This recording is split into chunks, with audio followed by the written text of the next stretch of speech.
วิดีโอนี้เป็นเพียงแนวทางเท่านั้นไม่สนับสนุนให้เล่นการพนันใดๆการพนันมีความเสี่ยง100%โปรดใช้วิจารณญาณในการรับชมขอบคุณครับครับผมสวัสดีนะครับสวัสดีที่แฟนช่องน้องแสงชาแนลนะครับมาเจอกันอีกนะครับสำหรับแรงของมือนี้แล้วใกล้ได้พี่น้องนะครับใกล้แล้วใกล้จอมห้อมกับมาได้อีก2-3มื้อนะครับพี่น้องเนาะก็สิแม่นแล้วนะครับมื้อนี้ก็อ่าวันศุกร์แล้วนะครับมื้ออื่นนี่ก็จะสรุปให้พี่น้องเฮาได้เบิ่งว่าอาจารย์ท่านใดเป็นจังไดมาจังไดเนาะพี่น้องสำหรับมื้อนี้ก็ท่ามกลางอากาศร้อนอบอ้าวคือเก่าเหมือนเดิมนะครับเสียงจักรจั่นในห้องครัว นะครับสิรบกวนพี่น้องนี่แค่น้อยก็บ่เป็นหยังเนาะนะครับสารบคลิปนี้ก็นั่นทางนะครับแอดบ่ค่อยได้มาลงนะครับแอดใบเขียวครับแอดใบเขียวบ่ทันได้มาลงทุกเทื่อเด้อพี่น้องเด้อที่จริงก็แต่งก่อนก็ลงดีเด้แต่ว่าช่วงหลังๆมาบ่เห็นนะพี่น้องครับบ่เห็นของเพิ่นจักเทื่ออะไรก็เลยงดไปก็เลยบ่ได้ลงให้พี่น้องเฮาได้เบิ่งนะครับสำหรับวันนี้ก็ได้มานะครับก็มาลองเบิ่งนะเพราะว่างวดที่ผ่านมาก็เข้าอยู่นะครับเข้าอยู่5-4แต่ว่างวดนี้ก็สิเป็นจังไดนะครับก็ติดตามกันได้เนาะนะครับเข้ามาแล้วก็อย่าลืมนะครับเด้อกดไลค์กดแชร์กดติดตามกดกระดิ่งเพื่อเป็นการแจ้งเตือนให้ด้วยนะครับขอบคุณหลายๆสำหรับท่านที่อ่ผู้ติดตามนะครับขอบคุณหลายก็แล้วกันนะครับคำเตือนนะครับคำเตือนสำหรับทางช่องของเราเสนอเพื่อเป็นแนวทางเลือกซื้อสลากกินแบ่งของทางรัฐบาลเท่านั้นไม่สนับสนุนสิ่งเท่านั้นที่ผิดกฎหมายทุกชนิดโปรดใช้วิจารณญาณในการรับชมนะครับเหมาะสำหรับเป็นว่าเลือกซื้อสลากแค่เพียงหน่อยใส่ซอยยางประหยัดอย่าพอตะขัดเงินทองนะพี่น้องเงินอยู่ในกระเป๋าของพี่ข้างนอกนะครับเงินอยู่ในกระเป๋าของพี่ข้างนอกก็สามารถนะครับบริหารเงินได้นะพี่น้องเนาะบริหารให้ถูกให้ต้องนะครับนี่ครับงวดก่อนนะครับงวดก่อนได้เพิ่งขอให้ดูสถิติย้อนหลังไปก่อนนะพี่น้องนะงวดก่อนนะครับงวดก่อนก็คือจังส่งคืออยู่นะครับวันนี้สิเป็นจังไดแบบเดียวแอปสิเอามาเดี๋ยวน้องให้ได้เบิ่งนะครับคืองวดนี้พี่น้องเดี๋ยวขออนุญาตเขียนแป๊บนึงนะครับเป็นเพื่อไม่สะดวกเพื่อให้เพื่อสะดวกกับการครับ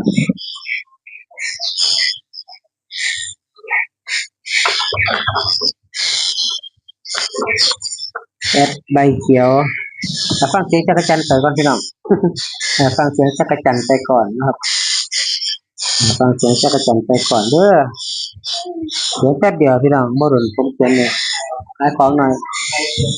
ไข่เค็มไข่เค็มคือบ่เฮ็ดไข่เค็มได้ปะคือบ่เฮ็ดไข่เค็มเลย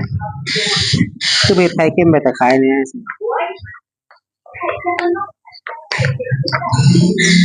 โอ้ยต้มใส่เกลือคือได้บ่เค็มตัวลูก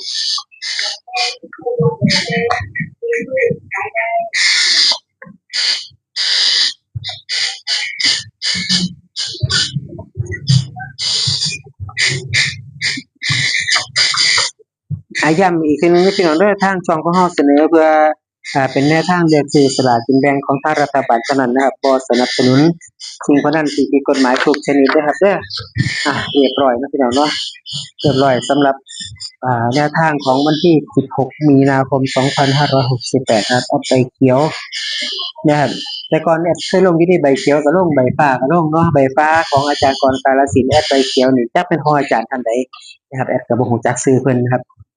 แต่ว่าก็ลงอยู่แต่ก่อนๆนะช่วงหลังมากก็ห่างหายไปครับก็เพิ่นก็สิงดไปมาอันมันสะดุดหลายงวดเพิ่นก็สิงดไปประมาณนี้เนาะแอดก็เลยงวดนี้นำมาให้พี่น้องได้เบิ่งใหม่วันที่16มีนาคม2568ครับ2ตัวจับคู่ให้ที่23 26 71แล้วก็79นะครับ3ตัวให้ที่658 608นะครับ937นะครับ492นะครับขอให้โชคดีมีโชคด้วยถูกหวยรวยๆกันมาเอาแคปหน้าจอไว้ได้พี่น้องนะแคปหน้าจอไว้นะครับแคปหน้าจอไว้พี่น้อง พัดลมจะหน่อยหนึงด้วยพี่น้องเด้อพัดลมแห้งจะหน่อยหนึงนะครับก็ต้อง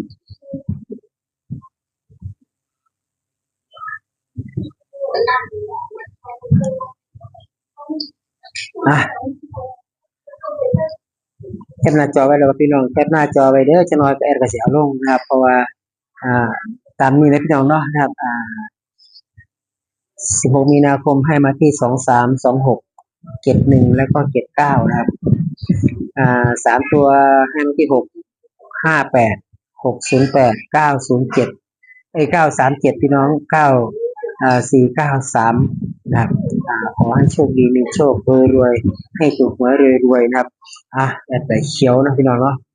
เป็นแนวทางสูตรใหม่นะครับวันที่16มีนาคม2568จำอีกทีนึงนะเป็นแนวทางนะครับเพื่อเป็นแนวทางนะไม่การันตีว่าจะเข้าหรือจะหลุดนะครับไม่สนับสนุนสิ่งพนันที่ผิดกฎหมายทุกชนิดโปรดใช้วิจารณญาณนะครับขอบคุณนะครับสำหรับ FC ที่เพิ่นกดติดตามกดไลค์กดแชร์ให้นะพี่น้องเนาะครับจังได๋ก็ตามที่เขามาใหม่ก็อย่าลืมนะกดติดตามไว้นำเนาะกดกระดิ่งเพื่อเป็นการแจ้งเตือนด้วยนะครับขอบคุณหลายๆก็แล้วกันครับเดี๋ยวขออนุญาตลงแป๊บนึงนะครับสำหรับคลิปนี้สำหรับแนวทางเนาะเพราะว่ามันจะผิดกฎระเบียบของทางท่านยูเพิ่นมาเป็นยูทูบเพิ่นนะครับจังได๋ก็ย้ำอีกทีนึงนะครับสำหรับท่านที่มีแนวทางจากทางสองเฮาแบ่งปันให้พี่น้องก็ยินดีนะครับเด้อยินดีที่จะแบ่งปันครับเป็นแนวทางของให้พี่น้องเฮาแบ่งปันความรวยว่าซั่นต่อไป นะครับถ้ามันเข้าก็รวยเนาะถ้ามันบ่เข้าก็ล่วงคือว่าแหละก็บ่เป็นหยังพี่น้องก็เป็นธรรมดามีเข้ามีหลุดครับเพราะว่าอาจารย์แต่ละท่านอาจารย์แต่ละสำนักล้วนแล้วแต่เป็นบุคคลธรรมดานะครับเป็นบุคคลธรรมดาที่คำนวณตามสถิติที่น่าจะเป็นเท่านั้นนะครับแนวทางแต่ละแนวทางสูตรแต่ละสูตรก็เพิ่นก็สิคำนวณตามสถิติย้อนหลังแล้วก็สิ่งที่สถิติที่น่าจะเป็นเท่านั้นครับสำหรับแนวทางแต่ละท่านเนาะพี่น้องเนาะนะครับก็ใส่วิจารณญาณในการรับชมกันแล้วกันนะครับมาเบิ่งอีกรอบนึงนะครับรอบสุดท้ายนะพี่น้องเนาะสำหรับท่านที่เข้ามาใหม่ยังบ่ทันได้เห็นแล้วก็ขออนุญาตขึ้นอีกเทื่อนึงพี่น้องแอดใบเขียวนะครับแอดใบเขียววันที่16มีนาคม2568นะครับ2ตัว2ตัวเทั้งบนฟ้าเทั้งลงล่างพี่น้องเนาะแล้วแต่นะครับ23 26 71แล้วก็79นะครับ3ตัวนะครับ3ตัวบนฟ้าให้มาที่658 608 937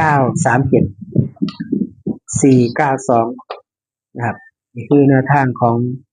แอดไฟฟ้าแอดใบเขียวพี่น้องขออภัยหลายผิดปากแอดไฟฟ้าแอดใบเขียวครับเป็นสูตรใหม่เป็นว่านะครับเอาก็แคปหน้าจอไว้นะครับแคปหน้าจอไว้จะบ่ได้พลาดคลิปเด็ดๆดีๆที่ทางช่องเขานำหรือว่าท่านได้จดบ่ทันซั่นเนาะจดบ่พอจดบ่ทันก็แคปหน้าจอไว้หรือว่าคุณพ่อคุณแม่ที่แคปบ่เป็นก็สามารถกลับไปเบิ่งย้อนกลับไปกลับมาก็ไปเบิ่งหลายๆรอบก็บ่เป็นหยังนะไม่ผิดกติกาไม่ผิดกฎเนาะนะครับสำหรับพี่สำหรับน้องนะครับขอบคุณหลายๆนะครับขอบคุณ FC แฟนช่องทุกท่านนะครับ มื้อนี้ก็วันที่วันศุกร์แล้วพี่น้องวันศุกร์เนาะมื้ออื่นนี่ก็สิเป็นวันเสาร์มื้อมื้ออื่นอีกมื้อ2มื้อครับมื้ออื่นนี่แอดก็สิแนวทางแต่ละอาจารย์มาสรุปให้พี่น้องเฮาได้เบิ่งกันนะพี่น้องครับเวลาประมาณเก่าเนาะเพราะว่าแอดมีเวลายามนี้นะครับจังไดก็คอยติดตามกันไปนะครับติดตามกันไปก็แล้วกันนะครับแคปหน้าจอไว้แล้วบ่พี่น้องแคปหน้าจอไว้แล้วไปพี่น้องโอ้ยเนาะปากกาแคปไปเด้อครับเด้อแคปเรียบร้อยแล้วพี่น้องเนาะแคปหน้าจอไว้เรียบร้อยแล้วนะครับสำหรับคลิปนี้ก็ต้องขอบพระคุณนะครับเจ้าของข้อมูลแอดใบเขียวนะครับแอดใบเขียวขอบคุณ FC แฟนช่องแอดใบเขียวขอบคุณ FC แฟนช่องที่ติดตามแต่จบนะครับจับจนจนพี่น้องเนาะขอบคุณหลายๆก็แล้วกันนะครับให้ FC แฟนช่องสิส่งผลมาที่เรื่อยๆได้จากผู้แสนเงินได้จากผู้แสนเงินล้านเมื่อสุขสวดมาจากเพิ่นพี่น้องอากาศมันร้อนคือได้บุนะครับสำหรับ สำหรับคลิปนี้นะครับก็ขอขอบคุณนะครับแอดใบเขียวเจ้าของข้อมูลว่าเป็นอย่างสูงกันแล้วกันนะที่ได้แบ่งปันว่าสำหรับคลิปนี้ไปเพียงสำนี้แล้วก็เป็นคลิปหน้าคลิปนี้กล่าวคำว่าสวัสดีครับสวัสดีครับ